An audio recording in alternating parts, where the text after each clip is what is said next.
Dr. Zakir, some scholars say that smoking is haram. I'd like to know what's your opinion. And does smoking invalidate the fast? As far as smoking is concerned, several years before, when science hadn't advanced that far, most of the scholars used to say that smoking is makruh. Based on the hadith of Muhammad sallallahu alaihi wasallam, which is mentioned in Sahih Bukhari, volume number 1, in the book of Adhan, hadith number 855, where the Prophet said that anyone who eats garlic or onion, they should stay away from us and stay away from the mosque. Prophet said that, don't come to the mosque after having garlic or onion because there's bad breath. When you are smoking, the breath is worse than onion or garlic. So based on this hadith, therefore garlic and onion doesn't become haram, it was makruh. So based on this hadith, scholars give the fatwa that smoking is makruh. But now, after science has advanced, we have come to know that smoking is nothing but it's a slow poisoning. Tobacco in any form, whether smoking, cigarettes, whether bidi, whether tobacco in hookah, whether chewing tobacco, all forms of tobacco contain nicotine and tar. And we know it's nothing but slow poisoning. That is the reason most of the non-Muslims also, they agree that smoking is haram. Not only the Muslim world, even the non-Muslim. That is the reason they put a statutory warning on the cigarette packs. They put a statutory warning saying cigarette smoking is injurious to health. Or in some countries it mentioned general surgeon's warning or surgeon general's warning. Smoking is injurious to health. And anyone gives an ad, whether in newspaper, in the magazine or television, it is compulsory that they have to highlight the statement, smoking is injurious to health.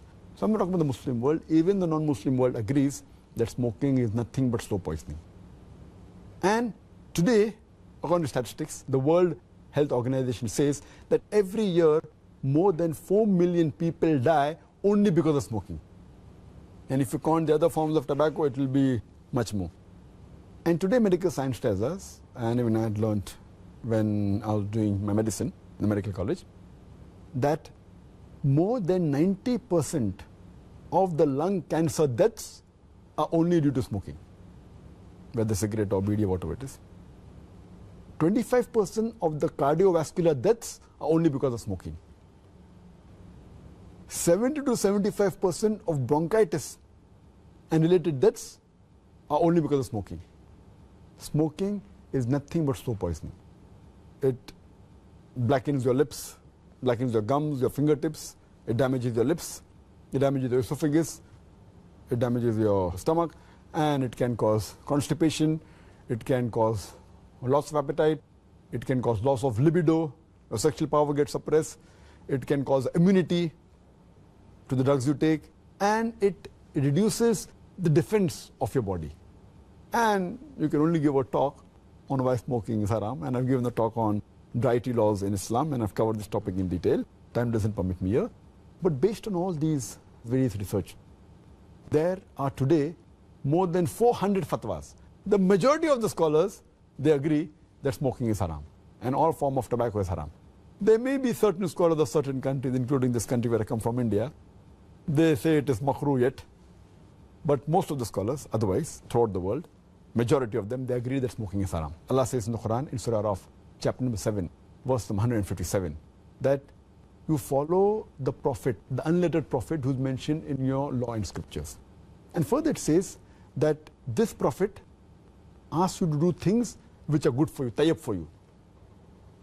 So take what he gives it to you, what is lawful and good.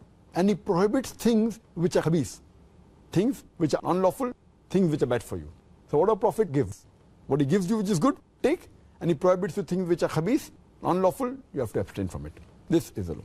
And Allah says in the Quran, in Surah Baqarah, chapter number 2, verse number 195, make not your own hands the cause of your own destruction, indicating that do not kill your own self. Because smoking is nothing but slow poisoning, it comes under this category, something like suicide. Slow poisoning, every puff you take, you reduce your life. So based on this, there are more than 400 fatwas saying that smoking is haram. And furthermore, this is one of the major reasons why it's haram, Furthermore, Allah says in the Quran, in Surah Araf, chapter number 7, verse number 31, eat and drink, but do not be extravagant. Allah says in Surah Isra, chapter number 17, verse number 27, that do not be extravagant, do not be a spendthrift. For verily, a person who is a spendthrift is a brother of the Satan, is a brother of the devil. And we know that when we smoke, it's nothing but extravagance. It's nothing but taking a pound note or a few pounds, or taking a dollar note, the green dollar bill, or a pound, and lighting up with fire. When we smoke, when we light the cigarette, it's nothing but burning money, whether it be rupees, whether it be dollars, whether it be pounds, whether it be riyals. It's nothing but extravagance, which is haram in Islam. And you can give a list of reasons why it's haram. But just to cut it short, one more reason, that you cannot harm your own neighbor. You cannot harm your own brother. And in smoking, when you exhale out the smoke, it causes more damage to your neighbor.